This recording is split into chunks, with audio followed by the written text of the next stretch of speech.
Peace and blessings, family. So, as you can see, I am in the middle of getting my hair done right now. And the reason why I'm making this video now is because you never know when the transmissions are going to come through. And oftentimes for me, they are coming when I'm partaking in a mindless act. And so I wanted to make this video because I'm just integrating and reflecting on what has brought me into this now moment. So I'm here in Tulum and I'm reviewing what occurred these past couple weeks. So I was feeling a call to Tulum a few months ago, just kept appearing in my world. And days leading up to this trip, there was a lot of commotion and evil operating in the atmosphere. And simultaneously in New York City, where I'm from, where I live, there was a blizzard going on with 13 inches of snow projected.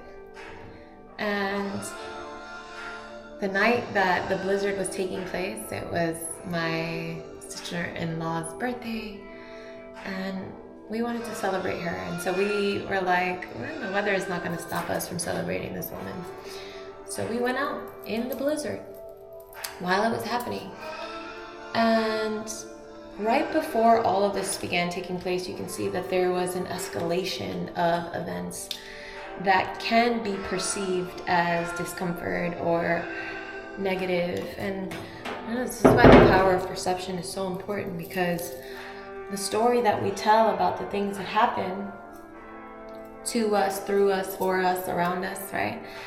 The state in which you allow your story to unfold will determine the quality of the experience that you have within that discomfort or within that opportunity.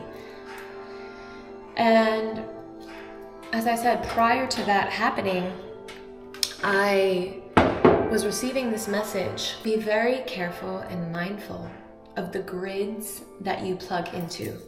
And we can take this into the social media world. As you see, we operate in this world with grids. And when you go check out your Instagram or your TikTok or even your YouTube, whatever you're tuning into, we can see how the grid is reflecting things that may be occurring in your consciousness. It may be reflecting thoughts that you're thinking, things you're not even considering, right? The algorithm is responding to that which is playing out in the field of your world. But we can change that algorithm by what we focus on. And the thing is, every field, right? And you can think of it as this way: every person that you hang out with has a different field, a different consciousness, a different experience that they bring, a different texture of reality. And so when you're hanging out with someone, you might experience a different version of yourself with them, or an amplified version of a version where you can relax, where you can seep in, where you can just play full out. There may be versions of yourself around certain energy that might require you to contain your energy, to honor your energy, to have more boundaries. Whatever it is, we can see how when you plug into certain grids of people and when you plug into certain grids of reality, you experience a different ambiance of yourself and of the world. So, without making it sound so fluffy, when I was in the blizzard, I was witnessing my perception of two different experiences of two people driving in that energy. And I witnessed someone who was having a tough time with driving in the blizzard, rightfully so, driving in a blizzard. But I could see how the internal unresolved, the internal conflict was creating a different quality of experience with the blizzard. And then I watched someone else because they had experience with navigating this kind of terrain, and they've learned to be calm and they learned how to navigate it. They have more grace, more patience, more skill, more refinement. And because of that energy, they were completely at ease in the tumultuous unfolding. And there were a lot of people that were sending me messages like, oh, you see what's happening in Tulum, and guess what? My algorithm began to project that same message. But I had just came into the awareness days before this happened of being intentional and mindful of the grids that I plug into. And so while this was happening, I just had the reference of the blizzard speaking to me, and then watching the chaos that was unfolding in Mexico. And yet there was a deep stillness inside of me that said, go, still go. And I'm sharing that because look how easily I could have been derailed from that. Now, I'm not telling you to go into danger, although I have had many experiences. Like last year, I got booked to host a philanthropic event at the Fontainebleau in Miami. And this huge hurricane was happening. And I went into the eye of the storm, and yet I was so still and so peaceful and so grateful to be there. And I'm not telling you to do that. Not at all.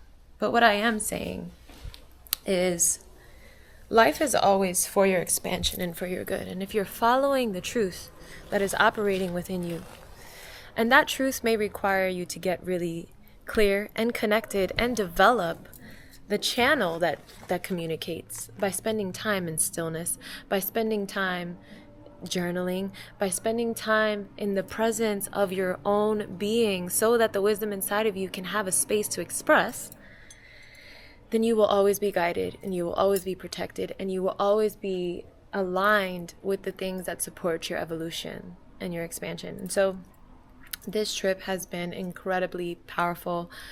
You know, part of my intention for coming here was to film the Empress Academy, which you will be seeing is launching soon, along with so many other things that are developing. We have our Marry Your Soul retreat that we do here in Tulum, and I'm so excited to bring a beautiful group of women here with us in the fall to go through this beautiful initiation, this beautiful self-marriage ceremony and process.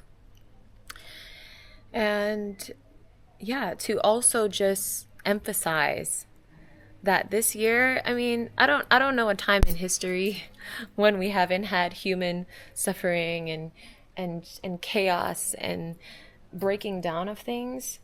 So I can't say that this experience, even though for many of us it may be new to live during a time of war and during a time where there's so much unrest in the atmosphere, but I'll tell you, I came across a video where there was a woman in Iran amongst all of this happening, the bombing, the fighting, all of this, and she was living in the highest vibration, the highest frequency, because one thing you can control, might not be able to control the external world around you, but you can control, or you can create the space internally to be with all that is without letting it take you off your center. And in doing so, remain in your power. In doing so, control your thoughts, which control your feeling, which control your biology. And I don't even want to use the word control, so X that out. But being with all that is, so that no matter what, you become a master surfer. That was the awareness that came to me one time. I was in Miami on a wave, catching a wave. And it's like, if you learn to be with the tides of life, you learn how to surf it instead of being wiped out by it. And that is the power of doing the internal work, to have such a strong reference point of your own truth and your own being that the fluctuations of life can occur. And you're like, oh, okay, we're in that cycle. We're in that season now. And I can be with that too. And not only can I be with that too, I can still create a powerful living experience within that.